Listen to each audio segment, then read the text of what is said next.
Well, there's a cat next to me. Hello, kitty.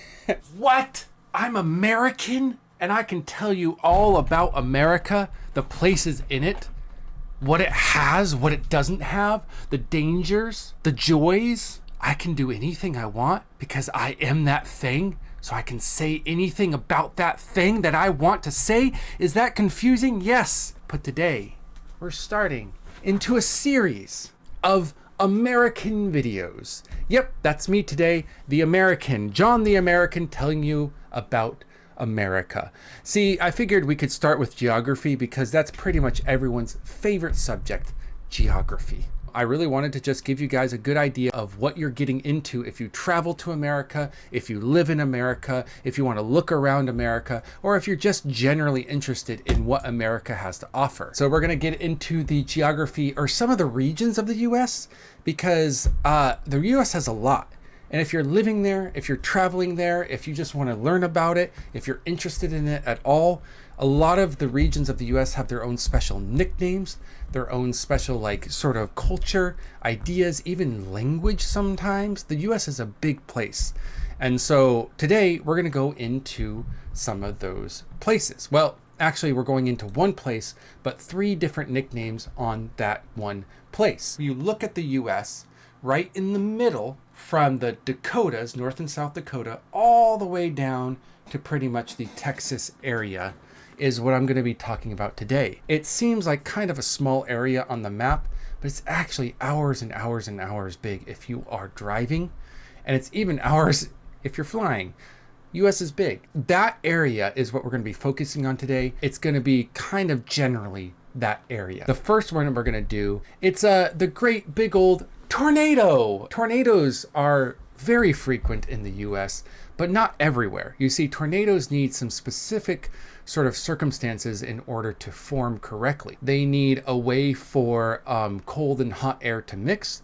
They need a way for wind to be whipping around. And they also need the ground to be kind of flat in order for the cyclone, the twisting of the air, to not be interrupted and stop. And those conditions are met perfectly when you look at one of my home states, Colorado, which is lined with mountains from north to south, the Rocky Mountains. All that Rocky Mountain range is bringing in a lot of cold air. And then you have like warmer air here in the flat areas, and they mix, they start to twist around. And because that flat area is flat, those tornadoes can develop and touch down, creating terrible destruction for everyone in the path of it.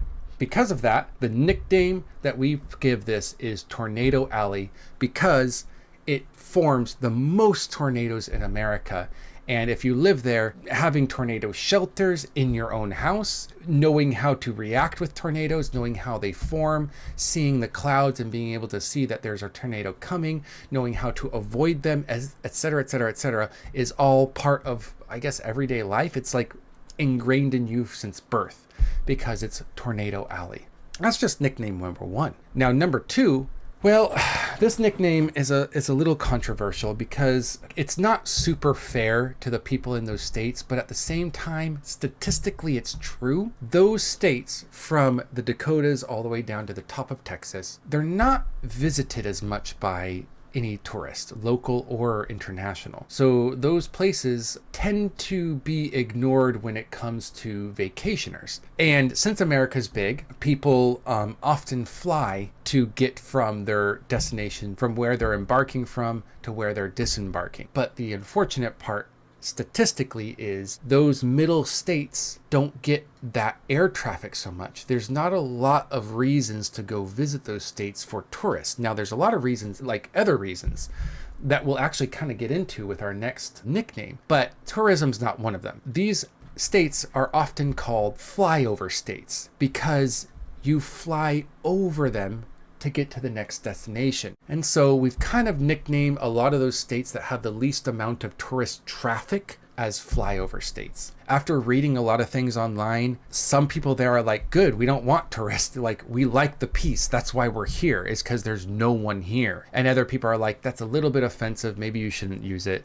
So use it sparingly. Make sure not to insult anyone. The last nickname that we have is actually a nice positive one. So far, we've had the destruction of tornadoes, and we've had the sort of insult of being a flyover state. Now we look at the reason why these states are actually really important to America. Very important to America, actually. And that reason is food. They are called the breadbasket of America. The breadbasket is because those states from north to south are flat but fertile. They have water. They have a lot of these things that enable farmers to be able to grow a lot of crops. And you have this fertile flat land. You have water in a lot of areas, and then you have a bunch of people going there and just farming the crap out of it. Literally go to Google Maps right now. And if you go to Google Maps and you just turn on satellite view, point anywhere, one of your clickers in any one of those breadbasket states, and you just zoom in, random location, it's going to be farmland. It's everywhere. So yeah, it's America's breadbasket, and it does produce a lot of even the world's wheat, not just only America's wheat. And that's why it's called the breadbasket, because it has a lot of, well,